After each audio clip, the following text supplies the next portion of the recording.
Well, hello there. Here you are, and here I am. Quest for you. Our journey together to discover how much more we have inside of us that we can bring out into the world.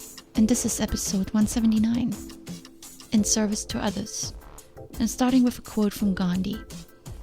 The best way to find yourself is to lose yourself in the service of others. My episode today is based on this powerful quote.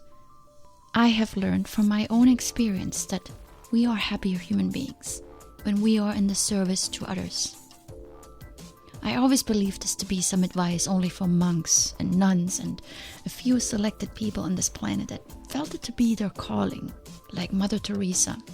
But as I grew up, so to speak, I've come to accept it not only as my own calling, but I believe every human being is here to do just that, in service to others. I know it sounds radical.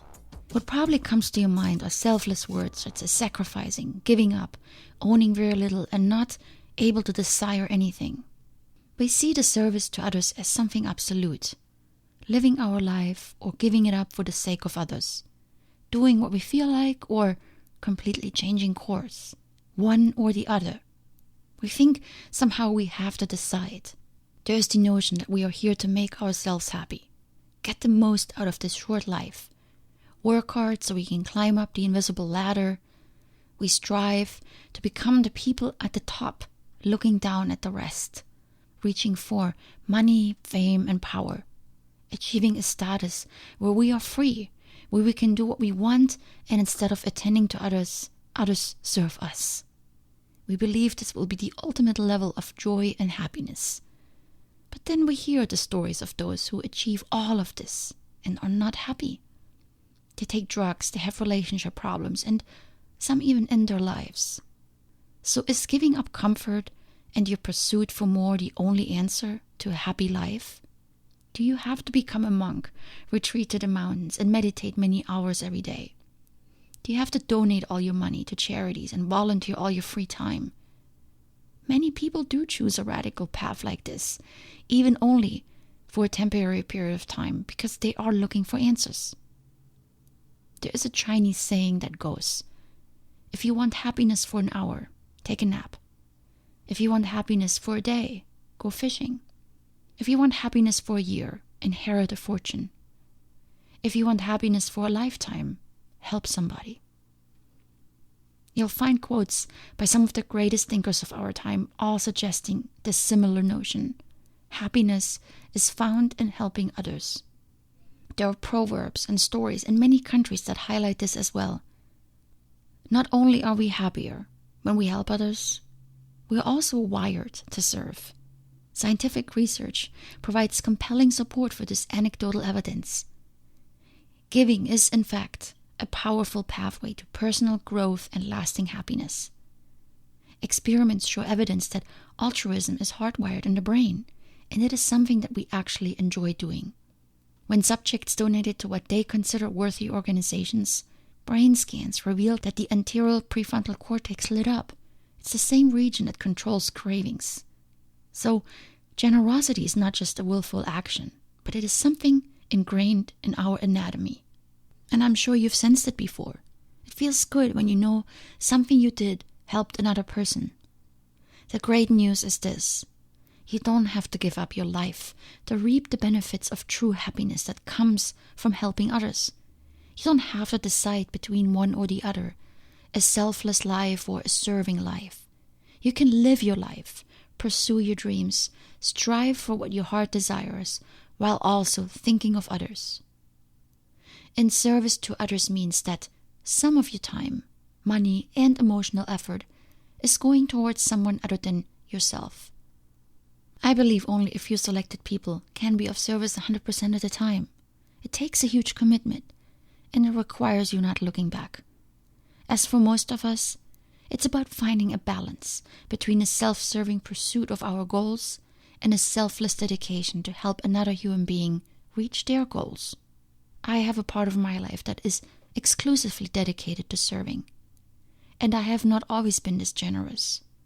I always held on very tightly to the things I considered crucial to success in life. Time and money. My time and my money for my benefit. Making the most of it, because this is what life is all about, right? And let me tell you, it is not always easy. Giving up my free time to spend it in a way that doesn't immediately benefit me in my endeavor, I battle with myself every time. I procrastinate. I don't want to do it. I try to find an excuse, but as soon as I'm in it, I don't look back. It's a special feeling that comes over me when I help someone. When I share my knowledge and my experience to see this person in wonder over something that I don't even think about, appreciate, or acknowledge. I'm adding value to someone's life. Another person's life is a tiny bit better because of me. And every time this sinks in with me anew, as if I too learn from this, as if the other person is teaching me to take a step back and look at life from a different perspective, another angle, and with a humbler approach. I'm learning every time that giving is more rewarding and fulfilling than receiving. That's why I don't want the time to end. Because it feels good to be needed and to contribute. And when it is over, I look back and I recognize not only the joy associated with giving, but also the benefit I gain from it. There's challenge in giving, overcoming your ego that tells you that you have better things to do, the battle of surrendering and accepting that this time is not about you, your needs and your goals, the letting go, and the complete focus on someone else other than you. It's a challenge for people like me that are not a parent. There's effort required in being of service. Effort I otherwise would not have put forth because life rarely throws opportunities to serve our way. We have to go seek them out. Such moments ask you to step up to life in a completely new way, to take your life to the next level and to grow. There's meaning in giving. I have not found an activity that is comparable in value, meaning, and satisfaction to the time spent in service to another person. The constant quest to meet my needs, find more achievements, reach my goals, and obtain more status is completely eliminated in the presence of another person that has the simple need to just be with me. Everything that seems to matter all day and every day becomes meaningless, and something else, always catching me by surprise afterwards, on my way home, takes hold of me and gives me a totally different sense of the word meaning.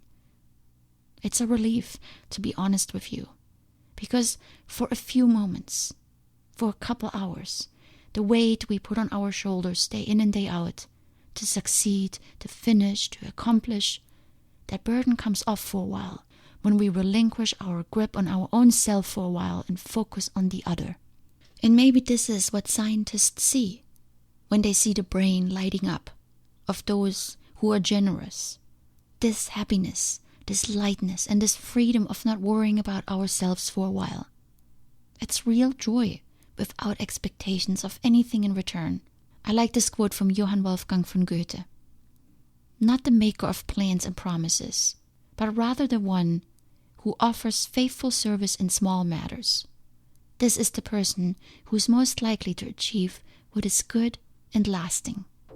I leave you to ponder this quote that so highlights what I hope I conveyed with this episode. You don't need to give up your life to be of service. You just need to find moments to do it when you can. And I want to end with a reading from Seth Godin's blog that also emphasizes how sometimes the small things that you do matter the most. It's titled Ogori and Generosity. PSFK, which is a website, writes about a cafe in Japan with a simple rule. You get what the person before you ordered and paid for, and the next person gets what you ordered. Take a few moments to think about that. Would you go? What would you order?